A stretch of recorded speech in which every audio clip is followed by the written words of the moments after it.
வெளியே கும்மிருட்டு, மணி ஒரு 4 அல்லது 5 இருக்கும்.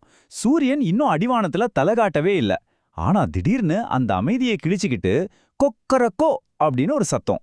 நீங்க இந்தியாவுல இருக்கிற ஒரு குக்கிராமத்துல இருந்தாலும் சரி, இல்ல ஐரோப்பால இருக்கிற ஏதோ ஒரு பண்ணையில இருந்தாலும் சரி, இந்த அனுபவம் ரொம்பவே பொதுவான ஒண்ணு. இன்னைக்கு நம்ம யூஸ் பண்ற ஸ்மார்ட் போன் அலாரங்கள், டிஜிட்டல் கடிகாரங்கள்லாம் கண்டுபிடிக்கப்படுறதுக்கு பல 100 வருஷங்களுக்கு முன்னாடியே மனுஷங்களை தினமும் அதிகாலையில எழுப்பி விட்டது இந்த சத்தம் தாங்க. சேவல் கூவுறது அப்படிங்கிறது உலகத்துல இருக்கிற அநேகமா எல்லா கலாச்சாரங்களுமே ஏத்துக்கிட்ட ஒரு முக்கியமான விடியலோட அடையாளம். சரி வாங்க, இன்னைக்கு நம்ம அலசல்ல இத பத்தி கொஞ்சம் ஆழமா பார்க்கலாம். பல நூற்றாண்டுகளா உலகத்தையே வியக்க வச்ச ஒரு சுவாரஸ்யமான ரகசியத்தை இப்போ நம்ம வெளிச்சத்துக்கு கொண்டு வர போறோம். மனுஷங்க விவசாயம் செய்ய ஆரம்பிச்ச காலத்துல இருந்தே நம்ம பல பேர் என்ன நினைச்சிட்டு இருக்கோம்? காலையில சூரிய ஒளி சேவலோட கண்கள்ல படுது, உடனே அது தூக்கத்துல இருந்து விழிச்சுக்குது, அடுத்த நிமிஷமே புது நாள் பிறந்துடுச்சுன்னு அறிவிக்க கூவுது. இப்படித்தானே நம்மவும் நம்பிட்டு இருக்கோம். சூரிய ஒளி பட்டதும் அது எழுந்து கூவுதுன்னு நினைக்கிறதுக்கு ரொம்ப ஈஸியா இருக்கு. ஆனா நிஜமாவே இது அவ்வளோ சாதாரண விஷயம் தானா? நம்ம நினைக்கிறது போல இது வெறும் வெளிச்சம் பட்டதும் நடக்கிற ஒரு சாதாரண ரியாக்ஷனா? இல்ல, அதோட மூளைக்குள்ள நம்ம கற்பனை கூட பண்ணி பார்க்க முடியாத அளவுக்கு ரொம்ப சிக்கலான ஒரு உயிரியல் செயல்முறை நடக்குதா? இந்த கேள்விக்கான பதிலுக்குள்ள தான் இயற்கையோட ஒரு மிகப்பெரிய விந்தே ஒளிஞ்சிருக்கு. வெளிச்சம் வந்தா பகல், பகல் வந்தா எழுந்து வேலைய ஆரம்பிக்கணும். இது ஒரு ரொம்ப சாதாரண லாஜிக்கலான விஷயம் இல்லையா? ஆனா பல தலைமுறைகளா விவசாயிகளும் சமீப காலத்துல விஞ்ஞானிகளும் ஒரு விசித்திரமான விஷயத்த கவனிச்சாங்க. அது என்னன்னா, சேவல்கள் வெளிச்சம் வர்றதுக்கு ரொம்ப முன்னாடியே, சொல்லப்போனா விடிவதற்கு 2 முழு மணி நேரத்துக்கு முன்னாடியே, அதாவது அதிகாலை 3 அல்லது 4 மணிக்கே காரிருட்டுல கூவத் தொடங்கிடுது. இத கவனிச்ச பழங்கால விவசாயிகளுக்கு எவ்வளோ பெரிய குழப்பம் வந்திருக்கும்னு கொஞ்சம் யோசிச்சு பாருங்க. சுத்தி கும்மிருட்டு இருக்கும்போது சூரிய ஒளி தான் அது கூவுறதுக்கு காரணம்னா, வெளிச்சமே இல்லாத அந்த அடர்ந்த இருட்டுல அதுங்க ஏன் அவ்வளோ சீக்கிரமா கூவணும்? சூரியன் வரப்போதுன்னு அதுங்களுக்கு எப்படி முன்கூட்டியே தெரியும்? இந்த அதிகாலை மர்மம் பல நூற்றாண்டுகளா வெறும் ஒரு யூகமாகவே தான் இருந்துட்டு வந்துச்சு.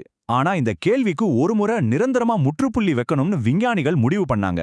நம்ம பொல்லப்புறத்துல சாதாரணமா சுத்தி திரியிற ஒரு பறவைக்குள்ள இருக்கிற இந்த ரகசியத்தை நவீன அறிவியலோட உதவியால கண்டுபிடிக்க நினைச்சாங்க. 2013ஆம் வருஷம் ஜப்பான்ல இருக்கிற புகழ்பெற்ற நகோயா பல்கலைக்கழகத்தை சேர்ந்த ஆராய்ச்சியாளர்கள் இதுக்காகவே ரொம்ப நுணுக்கமான ஒரு சூப்பர் பரிசோதனையை டிசைன் பண்ணாங்க.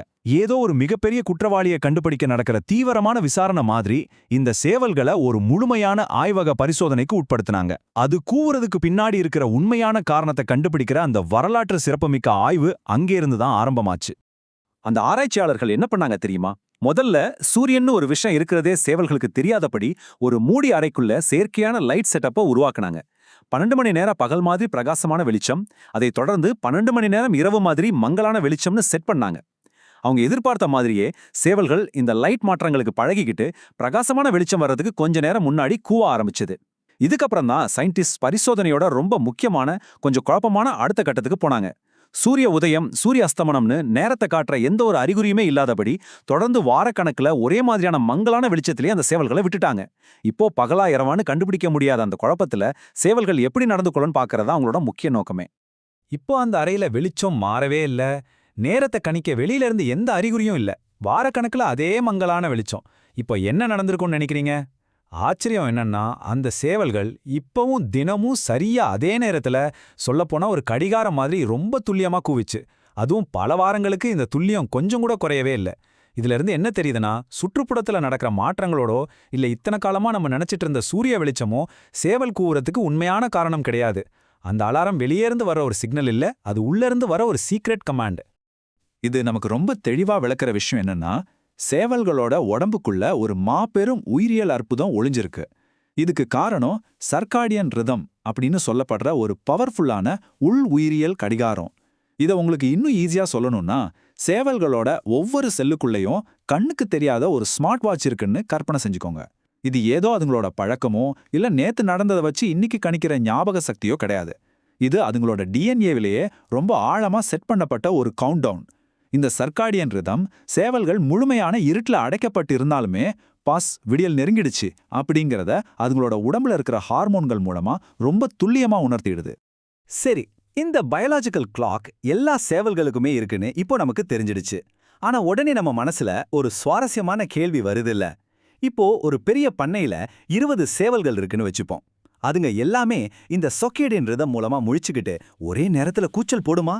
20 சேவலும் ஒட்டுமொத்தமா அலாரம் அடிச்சா எப்படி இருக்கும்னு நினைச்சு பாருங்க. ஒரே காது கிழிஞ்சிற சத்தமா இருக்கும்ல. ஆனா இயற்கையில அப்படி ஒரு கலைபரம் நடக்கிறதே இல்ல. இந்த கேள்விக்கான பதில்ல தான் நம்ம ஒரு தனி பறவையிலிருந்து ஒட்டுமொத்த மந்தையோட சோஷியல் டைனாமிக்ஸ்க்கு மாறப்போறோம். இது வெறும் டைம் பார்க்குற விஷயம் மட்டும் கிடையாது, இது ஒரு மாபெரும் அதிகார போட்டி. உண்மையில ஒரு சேவல் மந்தைக்குள்ள நடக்கிற விஷயங்கள் ஒரு ராஜ்யத்துல நடக்கிற மாதிரி இருக்கும். அங்க ஒரு ரொம்ப ஸ்ட்ரிக்டான சமூக படிநிலை இருக்கு. எந்த ஒரு சேவல் மந்தையிலையும் ஒரு ஆல்ஃபா சேவல் இருக்கும். அதுதான் அந்த குரூப்போட முடிசூடா ராஜா. நகோயா பல்கலைக்கழக ஆராய்ச்சியாளர்கள் ரொம்ப ஆச்சரியமா கண்டுபிடிச்ச ஒரு விஷயம் என்னன்னா, அந்த ஆல்ஃபா சேவல் மட்டும்தான் காலையில முதல்ல கூவும். விடியல அறிவிக்கிறதும் தன்னோட எல்லையை மார்க் பண்றதும் அதோட விஐபி உரிமை. அது கூவி முடிக்கிற வரைக்கும் மற்ற எல்லா சேவல்களும் அமைதியா தன்னோட இடம் என்னன்னு தெரிஞ்சுக்கிட்டு ரொம்ப பொறுமையா வெயிட் பண்ணும். அதுக்கப்புறம் தான் அவங்க ரேங்க் படி அடுத்தடுத்த சேவல்கள் கூவும். ஒருவேளை அந்த ஆல்ஃபா சேவல் அங்க இல்லாம போனா என்ன ஆகும்? அடுத்த செகண்டே எந்த சண்டையும் இல்லாம 2வது இடத்துல இருக்கிற சேவல் அந்த ராஜபதவியை ஏத்துக்கிட்டு முதல் அலாரம் அடிக்கிற பொறுப்பை தன்வசமாக்கிக்கும். என்ன ஒரு மிலிட்டரி டிசிப்ளின் பாத்தீங்களா? இதுல நாம கவனிக்க வேண்டிய ரொம்ப முக்கியமான பாயிண்ட் என்னன்னா, அதிகாலையில கூவுறது அப்படிங்கிறது அதுங்களோட மரபணுவுல பதிஞ்ச ஒரு ஆழமான சடங்கு தான், இல்லன்னு சொல்லல. ஆனா சேவல்கள் அதிகாலையில மட்டும்தான் கூவுமான்னு கேட்டா கண்டிப்பா கிடையாது. அதுங்களோட கூவல் ஒரு ரொம்ப அட்வான்ஸ்டான கம்யூனிகேஷன் சிஸ்டம். இதை ஒரு பண்ணையோட வாக்கி டாக்கி அப்படின்னே சொல்லலாம்.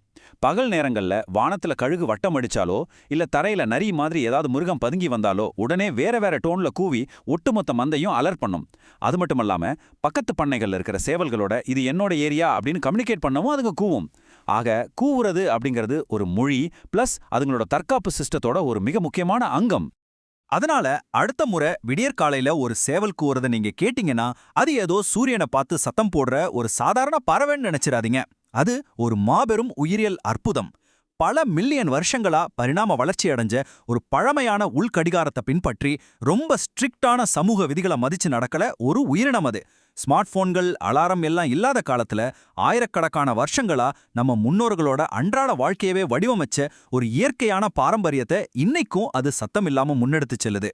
நம்ம தினமும் ரொம்ப சாதாரணமா கடந்து போற ஒரு விஷயத்துக்கு பின்னால இவ்ளோ பெரிய சயின்ஸ் இருக்கும்போது, நம்ம சுத்தி இருக்கிற இயற்கையில நம்ம கவனிக்க தவறிய இப்படிப்பட்ட ரகசியங்கள் இன்னும் என்னென்ன ஒளிஞ்சிருக்கோ கொஞ்சம் யோசிச்சு பாருங்க.